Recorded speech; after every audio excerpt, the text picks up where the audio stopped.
Tenali bar association ఆధ్వర్యంలో court విధులను బహిష్కరించి తెనాలి 1 టౌన్ పోలీస్ స్టేషన్ వద్ద నిరసన కార్యక్రమాన్ని చేపట్టారు.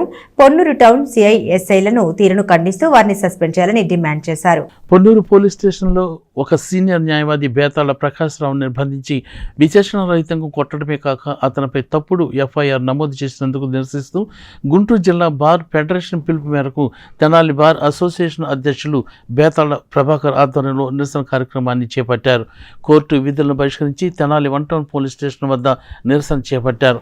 ఈ సందర్భంగా వారు మాట్లాడుతూ న్యాయవాదులపై పోలీసుల దాడి అమానుషమని అన్నారు. రాజ్యాంగ విలువలను కాపాడాల్సిన పోలీసులు న్యాయం కోసం పోరాడే న్యాయవాదులపై దాడి చేయటాన్ని తీవ్రంగా ఖండిస్తున్నామని అన్నారు. న్యాయవాదులపై గౌరవం లేకుండా పోలీసులు విచక్షణ రహితంగా మరియు బాధ్యతారహితంగా వ్యవహరిస్తున్న తీరును ఖండిస్తూ ఈ ఘటనకు కారణమైన సర్కిల్ ఇన్స్పెక్టర్ని మరియు సిబ్బందిని వెంటనే విధుల నుంచి తొలగించాలని, న్యాయవాదికి న్యాయం చేయాలని, తక్షణమే వారిని అరెస్టు చేయాలంటూ డిమాండ్ చేశారు. అంతేకాక దీని మీద సమగ్ర విచారణ జరిపి నిజాలు నిగ్గు తేల్చాలని కూడా వారు డిమాండ్ చేశారు. ఈ కార్యక్రమంలో బేతాళ ప్రభాకర్, హరిదాస్ గౌరీశంకర్, అప్పల కిషోర్, అబ్దుల్ ఆరిఫ్, కంచెర్ల కోటేశ్వరరావు, రెడ్డి వెంకటేశ్వరరావు, నాగళ్ల హరీష్ మరియు జూనియర్ న్యాయవాదులు పాల్గొన్నారు. వాస్తవంగా ఎవరైతే డ్యూటీ డాక్టర్ ఉన్నాడో ఆయన వాస్తవంగా ఎవరు వచ్చినా కానీ ట్రీట్మెంట్ ఇవ్వాలి. అది కనుక పోలీస్ కేసు అయితే వెంబటనే పోలీస్ ఇంటిమేషన్ ఇవ్వాలి. అతను చేయాల్సిన విధి ఆయన నిర్వహించలేదు. అంతేకాకుండా ఈ ఎస్ఐ ఒక లాయర్ అని తెలిసి కూడా అతి అమానుషంగా అతన్ని కొట్టి భయంకరమైన 3rd డిగ్రీ ఉపయోగించాడు. అయితే సిఐ చర్య తీసుకోవాల్సిన వ్యక్తి కూడా స్పందించకుండా ఎస్ఐకే ఫేవర్గా ఉన్నాడు.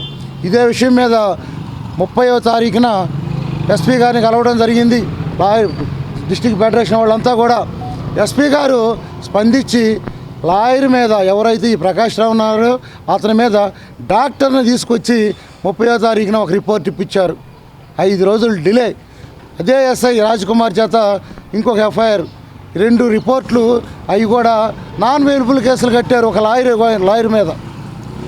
ఎవరైతే భయంకరంగా టార్చర్ చేసి అతని చెట్టుని వేలు కూడా ఇరిగిపోయి నడవలేని స్థితిలో ఉన్న వ్యక్తి మీద కేసు ఇస్తే ఈ ఎస్ఐ రాజ్కుమారు అతని ఎస్ఐ మీద నా బెయిలబుల్ కేసు పెట్టారు.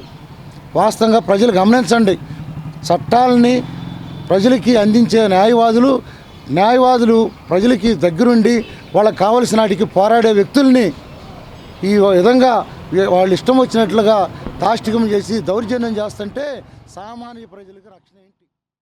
దేశానికి వెన్నెముక లాంటి న్యాయవాదులపై దాడులు జరుగుతున్నాయి అక్కడక్కడ రాష్ట్రం మొత్తం మీద. ఈ న్యాయవాది లేకపోతే మీకు కక్షిదారులకు ఏమి న్యాయం జరగదు. కాబట్టి దీని మీద సిఐఎస్ఐపై కూడా వెంటనే కేసు కట్టాలని ఎస్పీ గారికి మేము కోరుకుంటాం. అదేవిధంగా న్యాయవాదులు లేకపోతే మీకు కక్షిదారులకు కూడా మీకు ఏం న్యాయం జరగదు. కాబట్టి కక్షిదారులారా ఈ 4 రోజులు మీరు మాకు సహకరించండి. ఇక్కడ బాయ్ కట్టి మీరు సహకరించుకోవాలని కోరుకున్నాం. కాబట్టి మీరంతా వచ్చి మాకు నెట్టేసారని అది ఇది అనుకోకుండా ఈ 4 రోజులు మాకు సహకరిస్తే బేతాళ ప్రకాష్ గారికి న్యాయం జరుగుతుందని కోరుకుంటూ, ఏదైతే పొన్నూరులో మరి ఒక తన క్లయింట్ విషయంలో హాస్పిటల్కి వెళ్ళి అతనికి న్యాయం చేయమని అడిగినటువంటి బేతాళ ప్రకాష్ రావు అని అక్కడ ఉన్నటువంటి డ్యూటీ డాక్టర్ సిబ్బంది నిర్లక్ష్యంగా మాట్లాడి అతన్ని నెట్టుకుంటూ హాస్పిటల్ నుంచి బయటికి తీసుకురావడం జరిగింది. ఆ క్రమంలో అక్కడ ఉన్నటువంటి డ్యూటీ డాక్టరు మరి పోలీసులకి ఫోన్ ద్వారా సమాచారం అందించి అతన్ని నేను అడ్వకేట్ నేను చెప్పినా కూడా మరి వెనుకొండ నిర్దాక్షిణ్యంగా అతన్ని జీపులో వేసుకెళ్ళి మరి పోలీస్ స్టేషన్లో నిర్బంధించి హంటర్తో ఒక జేబు దొంగని, ఒక రౌడీ షీటర్ని, ఒక కేడీని కొట్టినట్టుగా అమానుషంగా అతన్ని చిత్రహింసలు గుర్చేయడం జరిగింది. దాని నిరసనగా మేము దాదాపుగా 25 రోజుల నుంచి కూడా జిల్లా వ్యాప్తంగా కూడా ఉమ్మడి జిల్లా ఫెడరేషన్ పిలుపు మేరకు మేము బాయ్కాట్ చేస్తూనే ఉన్నాం. మేము చాలాసార్లు బాయ్కాట్లు చేసాం, స్పందించాము.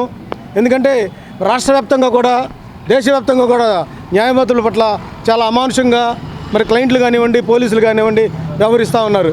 మరి గత 2 సంవత్సరాల కిందట మరి తెలంగాణకు చెందిన 2 దంపతుల్ని న్యాయవాదులను కూడా నడి రోడ్డు మీద విచక్షణ రహితంగా హత్య చేయడం జరిగింది. అలాగే గుంటూరు జిల్లాలో ఒక మహిళా న్యాయవాదిని ఇంట్లో అపార్ట్మెంట్ విషయంలో ఒక గొడవ జరిగి మరి ఆమెను హత్య చేయడం జరిగింది. 2 రోజుల కిందటే మరి శుక్రవారం తీర్పు వెలువడింది. వాళ్ళకి యావజ్జీవ శిక్ష కూడా విధించడం జరిగింది.